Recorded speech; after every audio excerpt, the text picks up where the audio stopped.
पहले चरण में ही कई जिलों में भारतीय जनता पार्टी का खाता नहीं खुलने वाला। आप उत्तर प्रदेश में पता कर लीजिए, कई जिलों में भारतीय जनता पार्टी का खाता नहीं खुलेगा। और मैं समझता हूं 6वें चरण में बलरामपुर के भी लोग किसी का खाता नहीं खुलने देंगे।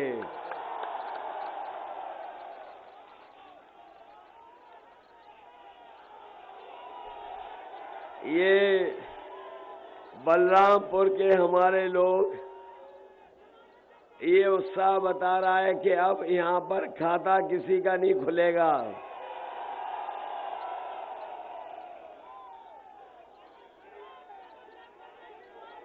ये डबल इंजन की सरकार की सरकार की जो झूठ की पटरियां हैं, इस बार बलरामपुर के लोग उखाड़ फेंक देंगे।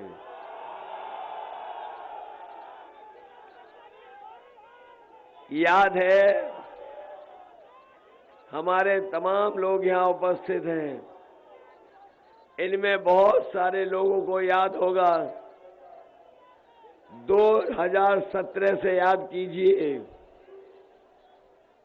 भारतीय जनता पार्टी के डबल इंजन के फैसलों को याद कीजिए।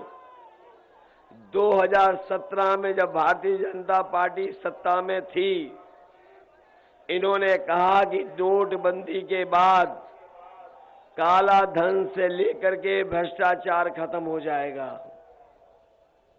आज जब पीछे मुड़ के देखते होगे तो आप खुद महसूस करते होगे कि 2017 में जो नोटबंदी की थी, ना ही भ्रष्टाचार खत्म हुआ है, ना ही काला धन वापस आया है।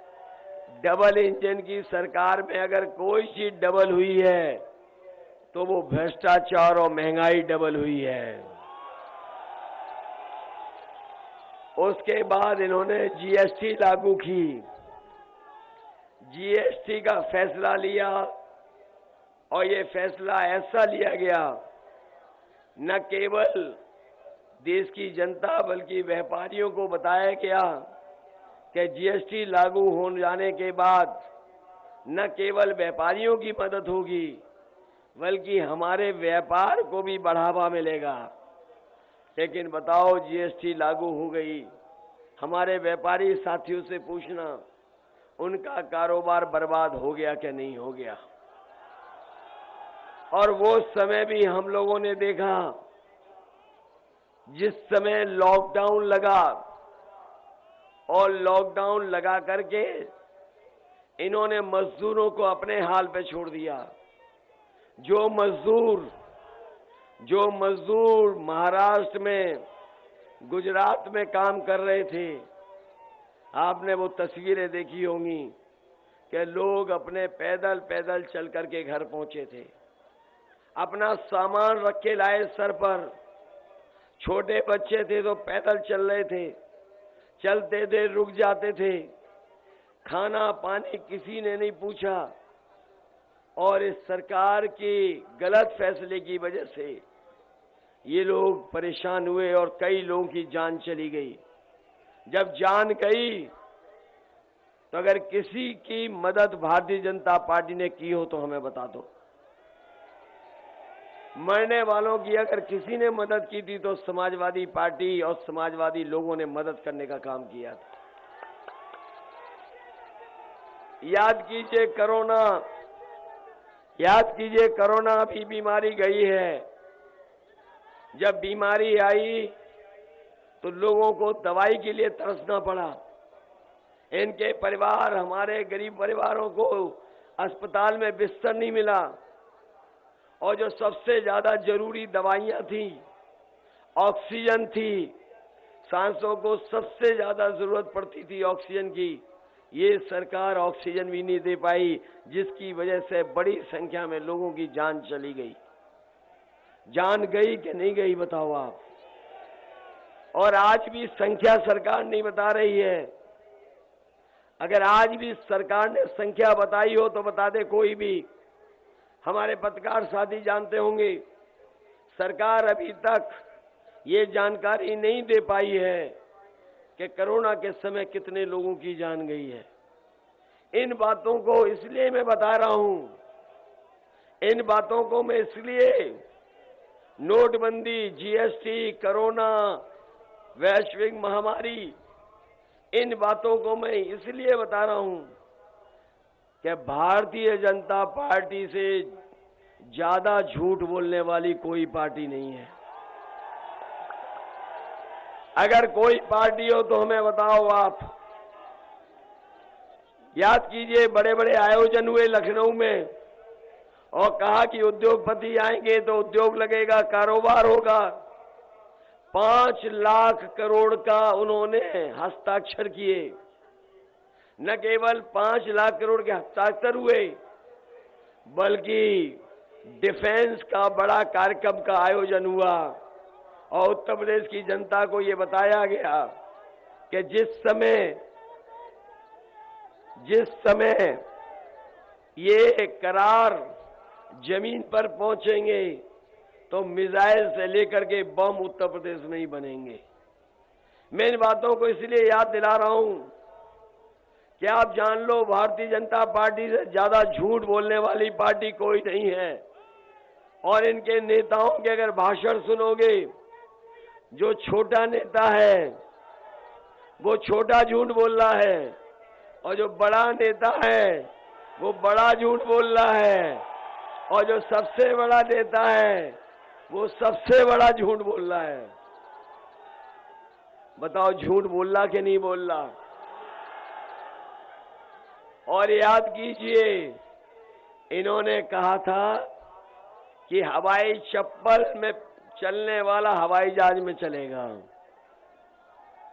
हवाई चप्पल पहनने वाला हवाई जहाज में चलेगा। और जिस समय सत्ता में आ गए तो सब सरकारी हवाई जहाज भेज दिए और जहां हवाई जहाज खड़े होते थे हवाई अड्डे भेज दिए, पानी का जहाज भेज दिया, बंदरगाह भेज दिया और रेलगाड़ी भेज दी। रेलगाड़ी जहां खड़ी होती है, रेलवे स्टेशन बिक रहे हैं और रेलवे की सब कीमती जमीन ये सरकार बेच रही है। बताओ, बेच रही कि नहीं बेच रही? और इसलिए बेच रही, नौजवान साथियों, वो पुरानी कहावत सुनी होगी आपने, न रहेगा बांस, जब सब बिक जाएगा तो फिर नौकरी कौन देगा, रोजगार कौन देगा? इसलिए सब कुछ बेच दिया। और उनके जो बड़े वाले मंत्री हैं उनका तो सुन लिया होगा वो लोटपोट वाला बयान कि जिसमें वो लैपटॉप दे रहे थे। वो जब से उन्होंने कहा है लैपटॉप देंगे, तब से जनता लोटपोट हो रही है। वो कह रहे थे कि इंटर पास करने के बाद जो 12वां करेगा उन्हें लैपटॉप मिलेगा। और जब से लोगों ने सुना है, इस लैपटॉप वाली बात को याद कर करके जनता लोटपोट हो रही है। अरे शुक्र है उन्होंने ये नहीं कहा कि 12वां पास करने के बाद जो 10वें में एडमिशन लेगा उसे लैपटॉप देंगे। और पहले ये प्रचार कर रहे थे, याद है, प्रचार कर रहे थे घर घर जाकर के, घर घर जाकर के प्रचार कर रहे थे। पता नहीं पर्चा दे रहे थे कि थूक दे रहे थे। याद है कि नहीं याद है? ये पर्चा दे रहे थे कि थूक दे रहे थे, कि थूक बांटे दे रहे थे। इसलिए मैं आपसे कहना चाहता हूं, इन बीजेपी के लोगों से सावधान रहना। हमारे किसान भाइयों, आपसे वादा किया गया कि इनकी सरकार बनेगी तो किसानों की आय दोगुनी हो जाएगी। आप में से बताओ किसान भाइयों, कितनों की आय दोगुनी हो गई? और ये सरकार जो दावा करती है कि समय पर गन्ने का भुगतान हो जाएगा, हमारे किसानों का कई जगह पर गन्ने का भुगतान नहीं हुआ है। जो लोग कहते थे 15 दिन के अंदर हो जाएगा, वो 15 दिन के अंदर नहीं करा पा रहे हैं। चीनी मिलों के चक्कर भी काटने पड़े, धरने भी बैठना पड़ा। मैं अपने किसान भाइयों को भरोसा दिला के जा रहा हूं, समाजवादी पार्टी ने अपने मैनिफेस्टो में लिखा है कि सरकार बनेगी तो हमें बजट से अलग से अगर पैसा रखना पड़ेगा किसानों की मदद के लिए, तो बजट से अलग से पैसा रख करके किसानों का 15 दिन के अंदर भुगतान होने का काम होगा। किसी को धरने पर नहीं बैठना पड़ेगा, चीनी मिलों के चक्कर नहीं काटने पड़ेंगे। आपका धान लूट लिया गया, धान लुट गया कि नहीं लुटा धान? कोई कीमत नहीं मिली। और जब आप खाद लेने गए होगे तो आपको खाद नहीं दी सरकार ने, खाद नहीं मिल पाई, डीएपी नहीं दे पाई। और अगर खाद की बोरी लेके भी आए होगे तो बताओ 5 किलो की चोरी हो गई कि नहीं हो गई? मैं भी कभी कभी सोचता हूं ये बीजेपी के लोगों ने बोरी की चोरी कहां से सीखी होगी, ये बोरी की चोरी कहां से सीखी होगी। तब मुझे याद आया कि हमारे अपने गरीब लोगों ने कभी न कभी पार्ले जी का बिस्किट पैकेट देखा होगा। पहले वो पार्ले जी का पैकेट बड़ा आता था, जैसे जैसे महंगाई बढ़ी और उन्होंने मुनाफा कमाने का काम किया, पैसे उतने ही रह गए लेकिन पैकेट छोटा होता हो चला गया। बताओ छोटा हो गया कि नहीं हो गया? बीजेपी वालों ने बोरी की चोरी वहीं से सीखी है। और याद रखना किसान भाइयों, अभी तो ये 5 केजी निकाल रहे हैं, अगली बार सरकार बन जाएगी तो हो सकता है 10 किलो निकाल ले।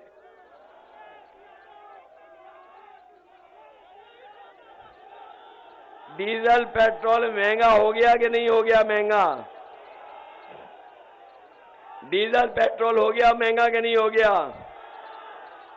डीजल महंगा है, पेट्रोल महंगा हो गया। ये मुनाफा कमा रहे हैं और हमारे गरीब की जेब से पैसा निकाल करके अमीरों की तिजोरी भर रहे हैं। अगर हमारा गरीब बैंक से लोन लेने जाए तो उसका घर मकान गिरवी रख लेते हैं और कई बार नीलाम वाली स्थिति बन जाती है और नीलाम तक हो जाती है।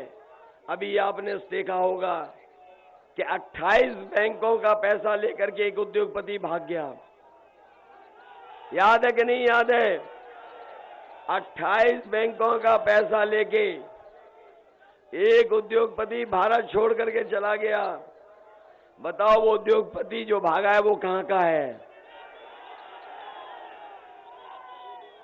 बताओ ये कोई पहला उद्योगपति भागा है गुजरात का? इससे पहले भी जितने लोग भागे हैं पैसा लेकर के सब वहीं के हैं वहीं के नहीं हैं। और हमारे बाबा मुख्यमंत्री जो हैं, ये जो बाबा मुख्यमंत्री हैं, इनकी शकल पे 12 बज गए कि नहीं बज गए? आपके जिले में तो कई बार आए हैं, कई बार आए हैं। इधर आए कि नहीं आए? कल आगे चले गए? अच्छा कल आएंगे, मुझे बता रहे हैं कल आएंगे। और जब से उन्होंने कहा कि हम 12 बजे सो के उठते हैं, तब से हमने भी उनके घर की तरफ नजर रख ली है। और इधर हमारे लोग जो हैं लखनऊ में, उन्होंने घर देखा होगा तो उनका घर हमारा घर एक ही दीवार है। आजकल शाम को मैं देखता हूं तो दूर धुआं उड़ता हुआ नजर आता है।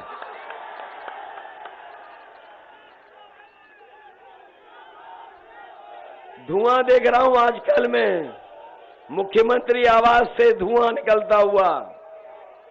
और अभी कुछ दिन पहले पुताई वाले जा रहे थे, मैंने रोक के पूछा कि ये पुताई वाले कहां जा रहे हो? तो बोले कि मुख्यमंत्री आवास में जा रहे हैं, जो धुएं के काले धब्बे लग रहे हैं उनको मिटाने जा रहे हैं। तो बताओ बाबा जी जा रहे हैं कि नहीं जा रहे हैं? बाबा जी ने लखनऊ से गोरखपुर की भी अपनी टिकट बुक करा ली है 11 तारीख की। और हम तो परिवार वाले लोग हैं, उन्हें एक सलाह देना चाहते हैं कि परिवार वाले, अरे ये मत कहो भाई, वैसे कह तो सही रहे हो, कह तो सही रहे हो लेकिन कहो मत। इधर हम परिवार वाले लोग हैं, हम उन्हें सलाह देना चाहते हैं कि जब गोरखपुर जाएं तो याद रखो, जो परिवार वाले हैं वो कभी भी घर पे खाली हाथ नहीं जाते हैं, कुछ न कुछ खाने का सामान लेके जाते हैं। इसलिए हम बाबा मुख्यमंत्री जी से कहना चाहते हैं कि जब घर जाओ तो अपने गुल्लू के लिए बिस्किट जरूर लेते जाना। और हमारे परीक्षा देने वाले नौजवानों, याद रखना, अब नए तरह का भी सवाल पूछा जा सकता है। ये नए तरह का सवाल भी आ सकता है, नए तरह का सवाल भी आ सकता है आपसे परीक्षा में पूछने के लिए। मैं जानता हूं बलरामपुर के बहुत सारे हिस्से में लोग बाढ़ से परेशान रहते हैं, बाढ़ से जलमग्न रहता है, समय समय पे उनका खेती का नुकसान होता है। कटान की वजह से हमारे गांव के लोगों को बहुत तकलीफ और परेशानी उठानी पड़ती है। जब बाढ़ आ जाती तो बहुत सारी बीमारियों का भी सामना करना पड़ता है। इसलिए मैं अपने बलरामपुर के लोगों को कह के जा रहा हूं कि समाजवादी सरकार बनेगी तो आपकी बाढ़ से बचाव के लिए अगर कोई ठोस योजना बना करके इस क्षेत्र के लोगों को और किसान को उनकी फसल बर्बाद ना हो जाए, खेती बर्बाद ना हो जाए, उसके लिए अगर कोई ठोस फैसला लेना पड़ेगा तो हम समाजवादी सरकार में बाढ़ से आपको बचाने के लिए मदद करेंगे। अरे बाढ़ से तो आप परेशान हो, लेकिन सांड से भी तो परेशान हो। और सोशल मीडिया पे ज्यादा रहते होंगे और पत्रकार साथी आप पता कर लेना, 2 सांड एकदम मारे डाल रहे हैं लोगों को। उसमें सुना है एक महिला को चोट भी लग गई है। इसलिए नौजवानों तैयारी करके रखो। क्वेश्चन पेपर में ये भी पूछा जा सकता है कि अपने मुख्यमंत्री जो बाबा हैं उनका प्रिय जानवर कौन सा है। तो आपको ये बताना पड़ेगा कि सांड है कि गुल्लू है, और जो सही बता देगा वो पास हो जाएगा।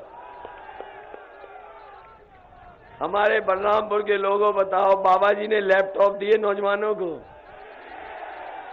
ये जो स्मार्टफोन हाथों में दिखाई दे रहे हैं कहीं बाबा जी के तो नहीं है?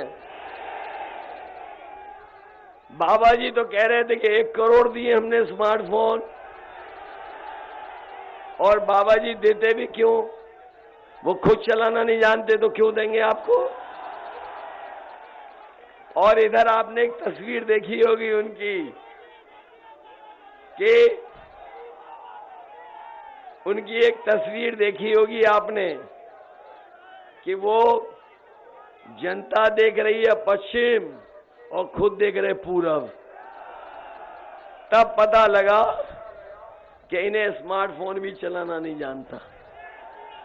जो लोग आज के समय में टेक्नोलॉजी को न जानते हो और इस तरह की व्यवस्था को न जानते हो, क्योंकि आपने देखा होगा जब ये कोरोना बीमारी आई तो बहुत सारी चीजें आपको मोबाइल और इंटरनेट और कंप्यूटर से ही मदद लेनी पड़ रही थी, और उसने मदद की हमारी बहुत सारे लोगों को पढ़ाई के लिए भी।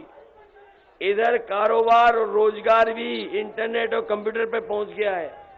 इसलिए बलरामपुर के नौजवानों, समाजवादी सरकार बनेगी तो मैं कह के जा रहा हूं कि ITI, पॉलिटेक्निक या कॉलेज में हमें वो कोर्स चलाने पड़े जिससे 10वां 12वां पास करके या कोई ट्रेनिंग करके उसे अच्छा रोजगार मिल जाए, तो नौजवानों के लिए वो ट्रेनिंग करा करके IT के क्षेत्र में 22 लाख नौजवानों को रोजगार देने का काम समाजवादी लोग करेंगे।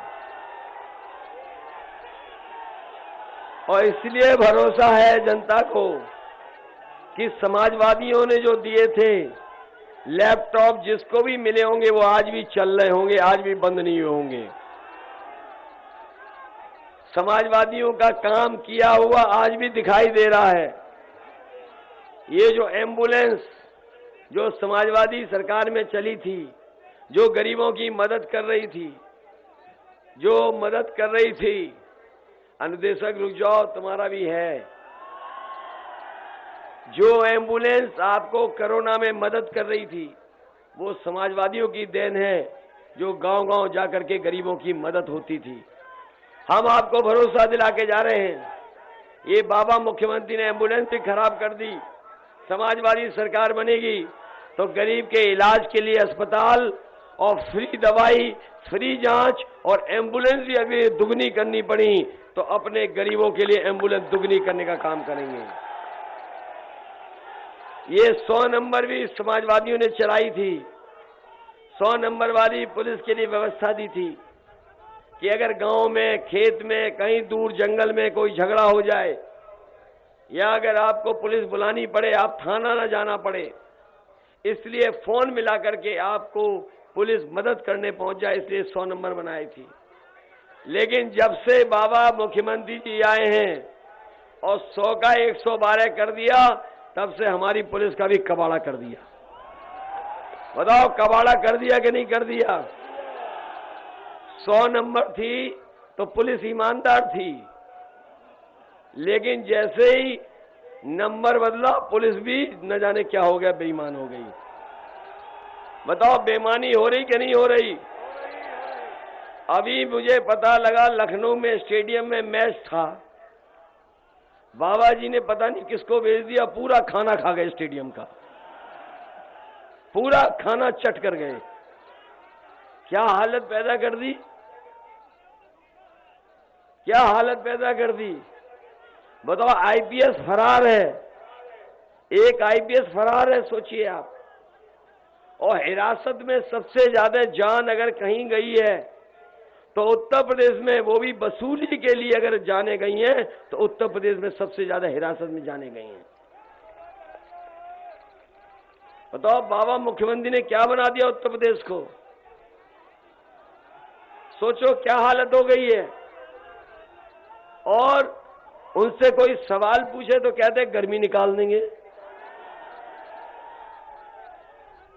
और इतनी गर्मी निकल चुकी तब भी गर्मी नहीं निकल पा रही इनकी। अभी 5वें चरण में वोट पड़ने जा रहा है, जितनी बची गर्मी है सब निकल जाएगी इस बार। और रही बची गर्मी ये बलरामपुर वाले, 6वें चरण वाले और 7वें चरण वाले निकाल देंगे।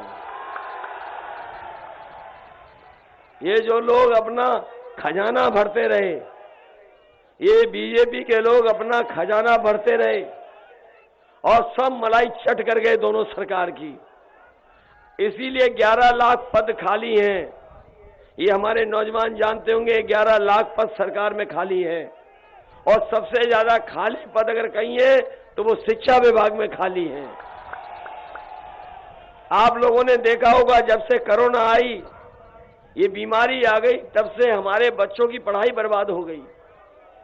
पूरी व्यवस्था ठप कर दी, कोई पढ़ाई नहीं पढ़ पा रहा है बच्चे, हमारे छोटे बच्चे।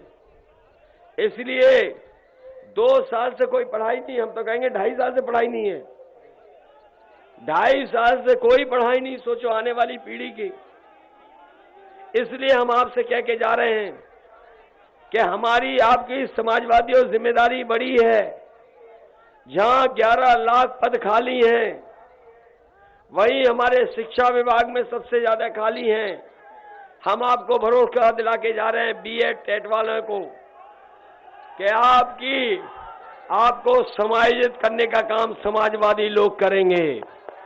न केवल अपने इनको समायोजित करेंगे, बल्कि शिक्षा मित्रों के साथ भी धोखा हुआ है, शिक्षा मित्रों की भी मदद करने का काम समाजवादी लोग करेंगे। ये हमारे 69,000 वाले शिक्षक भर्ती जानते होंगे कि कितने दिनों से आंदोलन कर रहे हो आप लोग, आपकी कोई मदद नहीं की। समाजवादी सरकार बनाएगी तो आप लोगों की भी मदद करने का काम समाजवादी सरकार में होगा। ये आउटसोर्स करके सब बर्बाद कर दी नौकरी। हमारे अनुदेशक से लेकर के और तमाम वर्ग के लोग हैं, रोजगार सेवक हैं और लोग हैं, ये सरकार के सभी विभागों में आउटसोर्स कर दिया है। ये लोग रहे तो हो सकता है सब कुछ आउटसोर्स कर दें, एक दिन ऐसा आए कि सरकार को भी आउटसोर्स करके चले जाएं। इसलिए समाजवादियों ने तय किया है कि आउटसोर्स व्यवस्था को पूरी तरीके से धीरे धीरे खत्म करने का काम भी समाजवादी सरकार में होगा। जब से समाजवादी पार्टी ने नए साल पे ये फैसला लिया कि 300 यूनिट बिजली माफ होगी, और इसलिए माफ कर रहे हैं क्योंकि बिल बहुत आ रहा है।